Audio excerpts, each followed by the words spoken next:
ખેડૂતોના હિતમાં રાજ્ય સરકારે મહત્વનો નિર્ણય જાહેર કર્યો છે। ઉત્તર ગુજરાત અને સૌરાષ્ટ્રના ખેડૂતોને સિંચાઈનું પાણી અપાશે। ઉત્તર ગુજરાતની 60,000 એકર જમીનને સિંચાઈનું પાણી મળશે તો ખેતી માટે સિંચાઈના પાણીનો પ્રશ્ન હવે હલ થશે।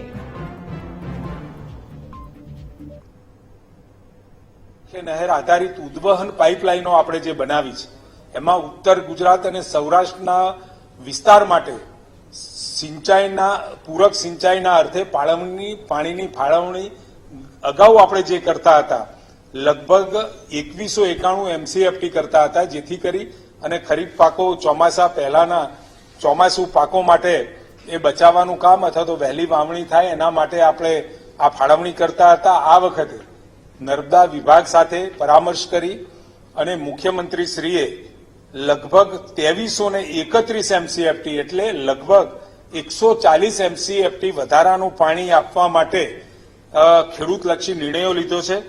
ઉત્તર ગુજરાત અને સૌરાષ્ટ્રના વિસ્તારોમાં 60,000 એકર જેટલી ખેતીલાયક વિસ્તારને આ સિંચાઈનો લાભ મળશે।